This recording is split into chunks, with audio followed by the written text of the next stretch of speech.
Bonjour à tous. Aujourd'hui, on va parler d'une révolution. Une révolution assez silencieuse, mais qui est en train de tout changer dans l'industrie. Vous savez, cette image de l'opérateur un peu coincé devant son grand panneau de contrôle, eh bien, on peut l'oublier. Parce que maintenant, l'usine, elle tient littéralement dans la poche.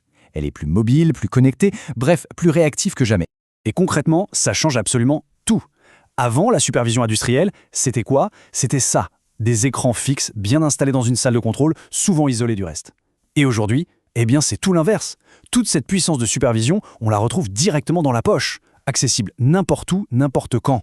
En fait, c'est la salle de contrôle elle-même qui est complètement réinventée. Les systèmes de supervision traditionnels, on les appelle les systèmes SCADA d'ailleurs, eh bien ils souffrent maintenant au web, au mobile. Le résultat de tout ça, c'est que les données, elles ne sont plus prisonnières, elles s'échappent des murs de l'usine. L'idée d'être obligé d'être sur place pour savoir ce qui se passe, c'est quasiment de l'histoire ancienne. Bon d'accord, mais alors, comment ça marche tout ça? Concrètement, comment une info passe de la machine sur le terrain jusqu'à l'écran d'un smartphone? Eh bien, on va voir que le parcours de cette donnée est en fait assez simple, mais terriblement puissant. Allez, on regarde ça de plus près. Alors, tout part de là, du PLC ou de l'automate programmable industriel. Pour bien comprendre, il faut vraiment l'imaginer comme le système nerveux de l'usine.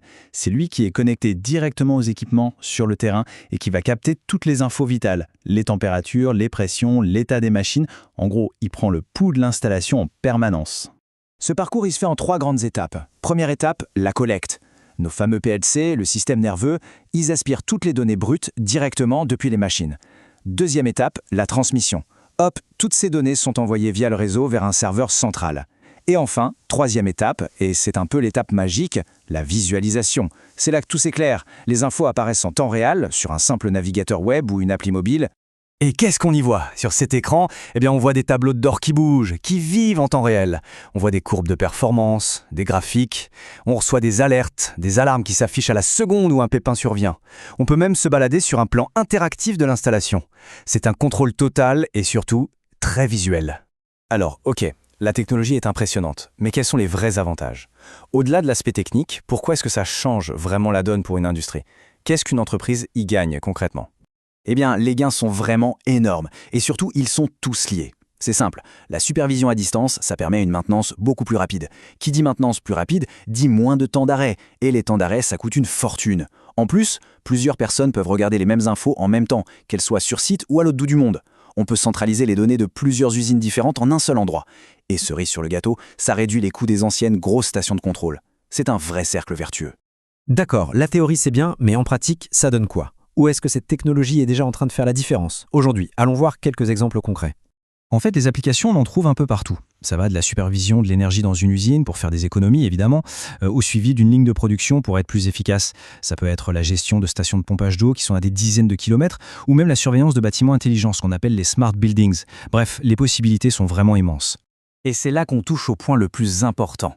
Il faut bien comprendre que ce n'est pas juste un nouvel outil, un truc pratique. Non, c'est une pièce maîtresse, une brique essentielle de ce qu'on appelle l'industrie 4.0. C'est un pas de géant vers l'usine du futur, cette fameuse usine entièrement connectée. Cette connectivité, au final, elle apporte 3 gains majeurs, 3 mots-clés. Premièrement, la visibilité. On voit tout ce qui se passe, en clair. Deuxièmement, la réactivité. On peut intervenir tout de suite dès qu'il y a un problème. Et logiquement, le troisième gain, c'est l'efficacité. Sur toute la ligne, la production devient plus performante. Tout ça, ça nous amène à une conclusion qui est finalement assez claire. Le SCDA Web, ce n'est pas une simple mise à jour technique. C'est bien plus que ça. C'est, pour reprendre les termes exacts, une évolution essentielle vers l'industrie connectée. Franchement, c'est difficile de trouver une meilleure formule pour résumer l'enjeu. Alors, pour finir, on peut se poser une question. Quand on voit ces outils qui rendent les usines plus intelligentes, plus réactives et qu'on peut piloter du bout des doigts, cette fameuse usine du futur, celle dont on parle depuis des années, est-ce qu'elle n'est pas finalement déjà là ?